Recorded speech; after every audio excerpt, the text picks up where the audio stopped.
You are watching PunkTV.ca, streaming videos on demand 24 hours a day, 7 days a week. Now with over 15,000 assets from videos to interviews, photos and reviews of CDs, movies, and hot new products. PunkTV.ca is your web TV magazine, so keep watching PunkTV.ca.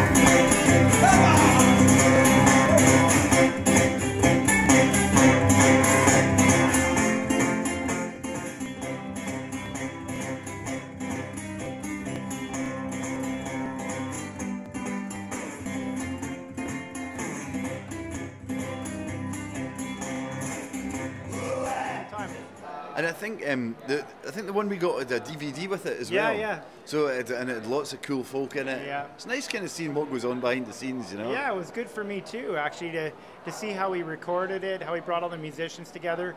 And they're real people. Yeah. Wow. Bruce Springsteen's a real guy. He's only that size though. Yeah. He's only little.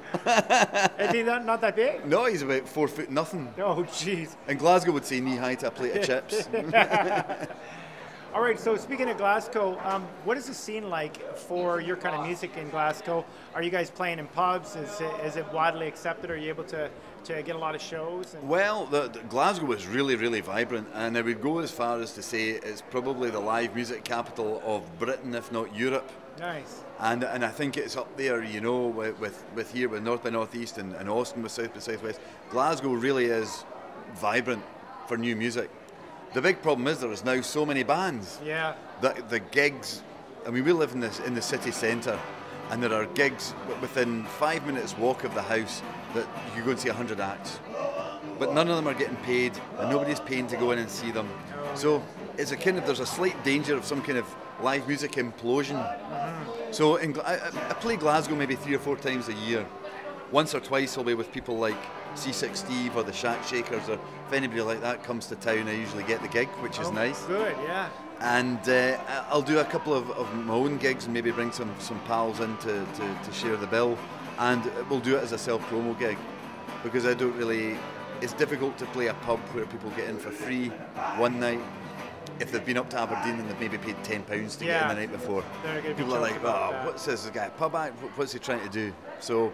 Are you able to sell your CDs at least? Yeah, definitely. Yeah. I mean, that's one of the, I think the whole thing is live is the future, or certainly for foreseeable future, because I shift a lot of CDs at gigs, and I shift quite a lot of CDs online, but I don't shift very many through shops. No. You know, so the live thing is really working for you. Are you, how much do you sell for your CDs at the shows? Well, we usually sell an album for £10 UK, so it's 20 bucks here. That's good. And we sell DVDs, and I've got 3 EPs that we sell for £5, which will be 10 Canadian dollars, I guess. Nice. And T-shirts and all the usual stuff, you know. Yeah. So it does well, and then the live gigs get press and get radio, and then we get to do things like this as well. And these are all things that stimulate the online sales. So we've got a little cottage industry going. Is it, speaking of cottage industry, is this your one of your shirts, Punk Rock Blues? Well, this was a night we did in Glasgow about a year and a half ago. There were 2 guys from quite, well, when I say fairly big Glasgow, well known locally, but not full time. And these folk, one sings in a heavy metal band called Arcari, and one sings in a punk band called the Zips. And so these guys kept coming to my gigs. And I thought, I want to take them out their comfort zone. Let's get them out there, do it acoustic and solo. How did they do?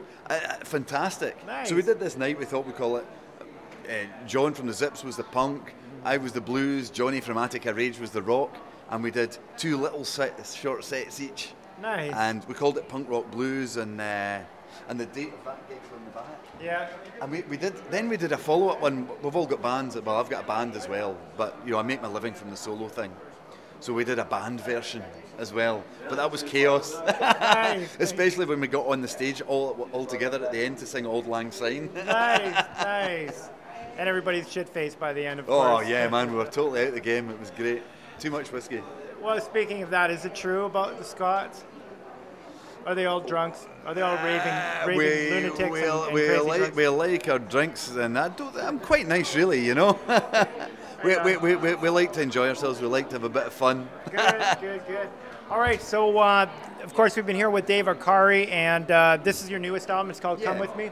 All right, what are you going to be singing from this album? There's a couple of tracks on here. Dreamt I Was 100's a nice quiet introduction, you know, so we'll give that a bash. All right, and then after Dreamt I Was 100?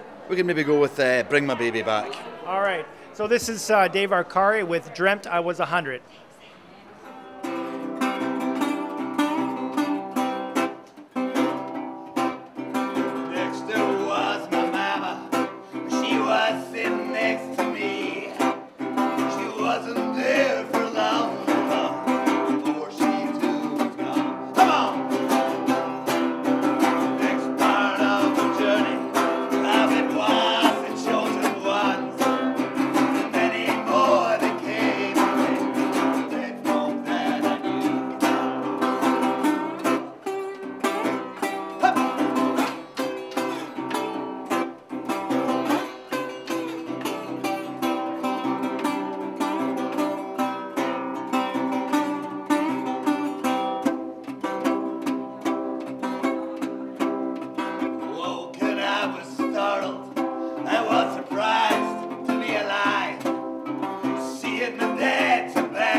Watch PunkTV.ca for all the best modern rock videos and interviews.